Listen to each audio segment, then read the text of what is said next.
Hey y'all, it's Miss Coconut. So today I want to talk about the twin flame lie.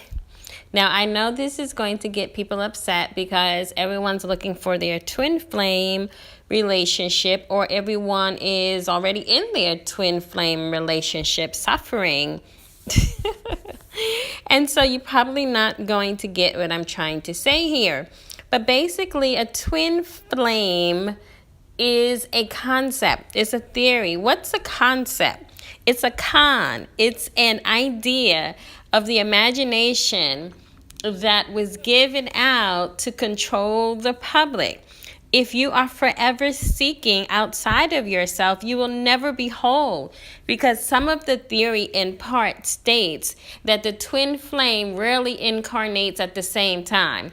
So it's one soul that when it comes into this realm, it's divided and it goes into two separate bodies. So you're forever looking for the other person that completes you.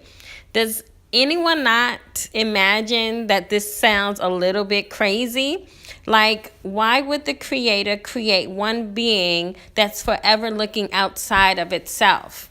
And where does free will come into this? Like, wherever my twin flame is, do they know they're my twin flame? And did they sign up for that? Or they were just told, hey, you have to be divided and always be wandering, dimensions looking for your other half. Why would you need something outside of yourself to complete yourself? I don't get it. Now, if you believe in twin flame theories, that's awesome. That's you. Remember, this whole world we're in is a computer simulation. So whatever you think is real is real. And if you don't think it's real, it's not. That's why in dreams you have superpowers. And in real life, you don't. Anyway, the twin flame is supposed to be half of your soul. One soul, two bodies.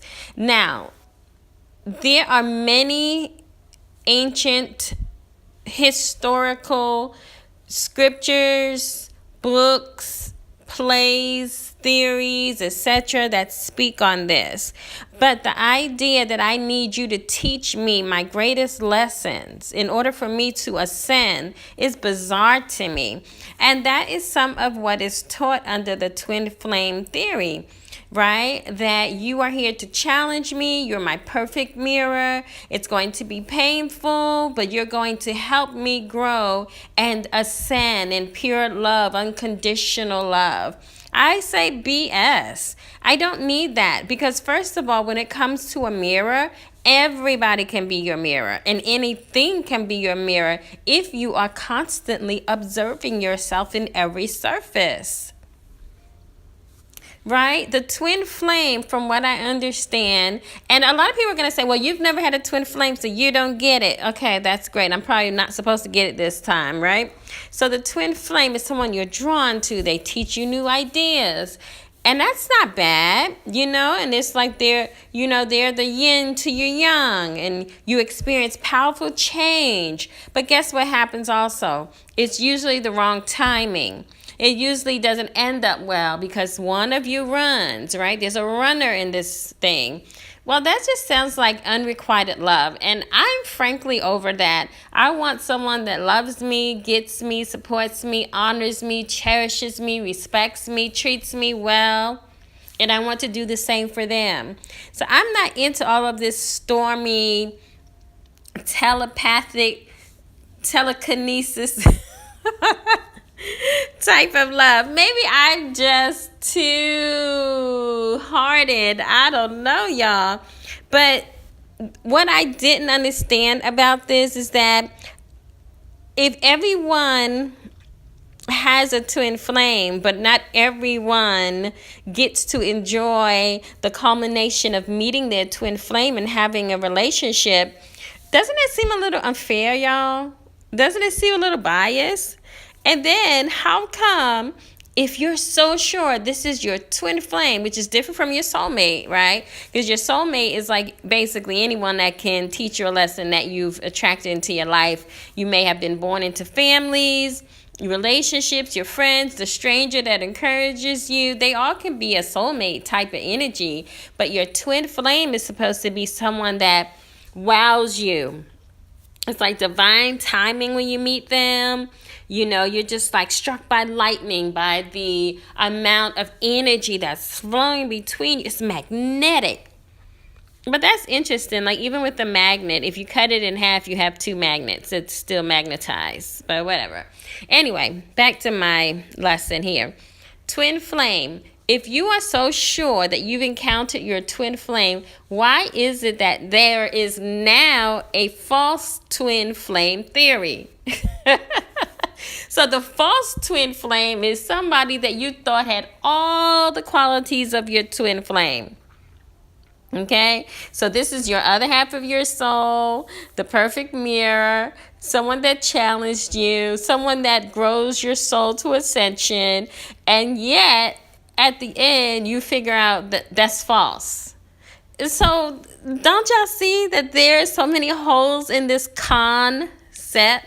It's a con. Most of these theories that we're spouting and the laws are all concepts. Conning meaning an idea that was formed to keep you away from looking at yourself. It's just like religion. It's just like any addictive behavior. It's like alcohol. It's like food. As long as you satiate yourself with outside things, you never have to look at yourself. Now, in the Hindu mythology, it was told that the gods were half man and half woman.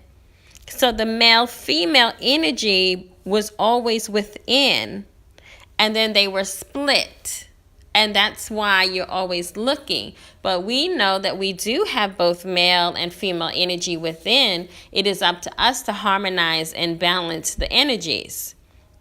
So I necessarily am not buying that there's a twin flame for everybody. I really just don't believe it, y'all. I just really feel that's more hype. It's a codependency.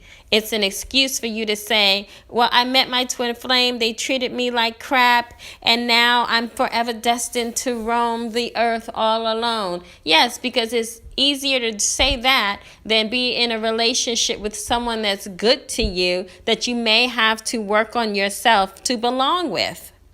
What do you think? So you tell me, does the twin flame theory hold up in light of the fact that we are each supposed to be whole and complete within ourselves? So, and see, even when God created like Adam and Eve, you know, from what the story says, we're sticking just to the biblical account, not the occult, okay, version of it or the meaning of it. We're just going by the biblical account. He took the rib and made her. So again, it's saying that you are a part of someone else. But that doesn't make sense. There's no reason why God would create us in pairs to forever be tied to someone as if we can't be complete. I mean, either we're perfect and fearfully made or we're not. So when I see this theory flying all over the place, I had to look like, well, where does this theory come from? Well, we know that the philosopher Plato did write some work that indicated originally man had 4 hands, 4 feet, 2 faces, and the gods were jealous of man's power, so the gods split man in half forever to roam looking for themselves. Maybe the twin flame theory is a metaphor for finding yourself. Maybe it is a lesson in being whole and healthy within yourself. Is it possible that the purpose of this theory is to teach you that everything you need is within yourself? Because I can imagine for everyone who signs up to this concept, how lonely it must be to never be in a fulfilling relationship because you're always holding out for your twin flame. And why is everyone's twin flame already married? Why? Does that not seem bizarre? I just think we are addicted to pain, and I think we are addicted to theories that excuse our lack of accountability. I don't have a twin flame. I don't. And I don't want one. I don't need a mirror. I look in the mirror all the time. I do. I observe myself all the time. In fact, when I was like gaining a lot of weight and I was drinking my wine a little too much, and I wasn't even like drinking to get drunk. I just noticed I was drinking a lot. That was my indicator that I wasn't happy within myself and that I needed to do something to fix myself. It was not about the partner at the time. And I can be in a loving relationship when I'm loving myself. So I hope this makes sense. I hope y'all don't try to kill me for no longer believing in these twin flame theories or concept. Anyway, I want to know what you think. Yes or no? Does it work for you? Do you have one? And is the twin flame always supposed to bring angst and anxiety? Is that the only way we truly learn and awaken? God forbid I would have to wait for someone else to awaken me. I'm sorry, y'all. I have a problem with it. Anyway, comment below. Let me know what you think. And as always, Om Shri Prezi.